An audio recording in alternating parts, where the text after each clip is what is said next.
পাকা আমের সিজন চলে যাওয়ার আগেই তোমরা এই রেসিপিটা একবার বাড়িতে নিশ্চয়ই ট্রাই করো। আজকে আমি তোমাদের সাথে যে রেসিপিটা শেয়ার করব তার নাম হচ্ছে ম্যাঙ্গো রসমালাই। খেতে যেমন অপূর্ব হয় তেমনি বাড়িতে বানিয়ে নেওয়া কিন্তু খুবই সহজ।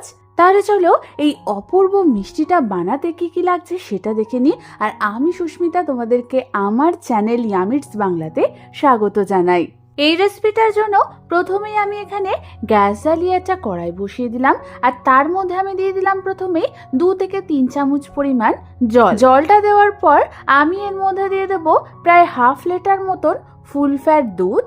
এবার আমাদের হালকা হাতে দুধটাকে নাড়াচাড়া করতে করতে মিডিয়াম ফ্লেমে ফুটতে দিতে হবে কিছুক্ষণের জন্য।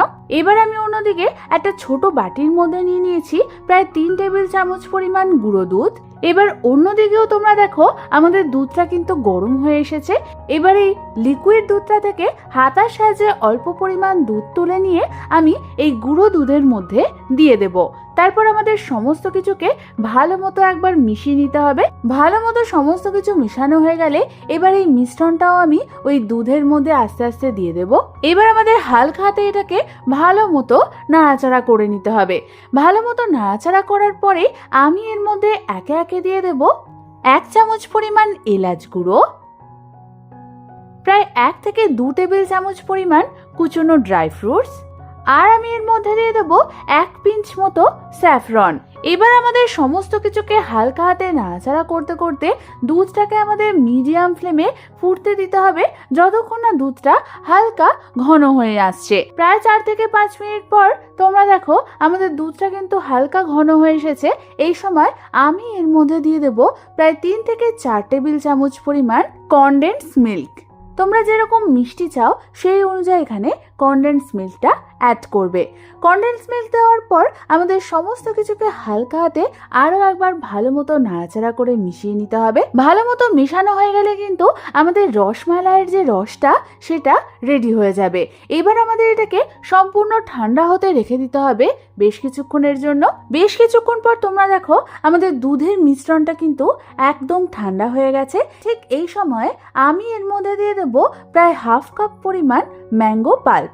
এখন যেহেতু বাজারে চৌষা আমটা খুব ভালো পাওয়া যাচ্ছে তাই আমি এখানে চৌষা আমেরই পাল্পটা ইউজ করলাম। ভালো মতো মিশিয়ে নেওয়ার পর আমি এটাকে সরিয়ে রেখে দেব।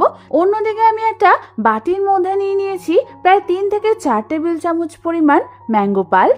এবার এর মধ্যে আমি একে একে দিয়ে দেবো 1/2 চামচ পরিমাণ এলাচ গুঁড়ো, 1 টেবিল চামচ পরিমাণ কুচনো ড্রাই ফ্রুটস, আর দিয়ে দেবো 2 টেবিল চামচ পরিমাণ কনডেন্স মিল্ক, আর 2 থেকে 3 টেবিল চামচ পরিমাণ গুঁড়ো দুধ।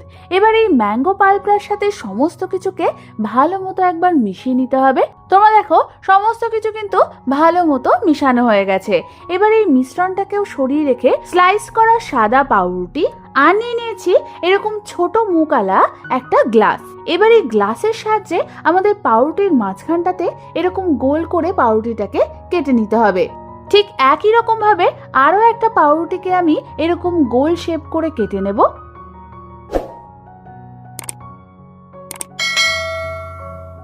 তারপর প্রথমে একটা পাউরুটির টুকরো নিয়ে তার মধ্যে 1 চামচ পরিমাণ ওই বানিয়ে রাখা ম্যাঙ্গো পিউরিটা দিয়ে ভালো মতো একটু স্প্রেড করে দিতে হবে। তারপর আরও একটা পাউরুটির টুকরো এর ওপর দিয়ে এর ধারগুলোকে আমাদের ঠিক এইভাবে চেপে চেপে সিল করে দিতে হবে। ভালো মতো চারদিকটা চেপে চেপে সিল করা হয়ে গেলে এবার আমি এটাকে একটা অন্য পাত্রে রেখে দেব। তারপর ঠিক একই পদ্ধতিতে আমি বাকিগুলোকেও গড়ে নেব। আমি মোট 9টা কোয়ান্টিটিতে বানাচ্ছি। এটা বানাতে আমাদের মোট 18টা মতো স্লাইস পাউরুটি লেগেছে। এবার আমি এর মধ্যে দিয়ে দেব বানিয়ে রাখা ওই ঠান্ডা করা দুধের মিশ্রণটা। দুধের মিশ্রণটা এমনভাবে দিতে হবে যাতে সমস্ত পাউরুটির টুকরোগুলোই দুধের মধ্যে ডুবে থাকে।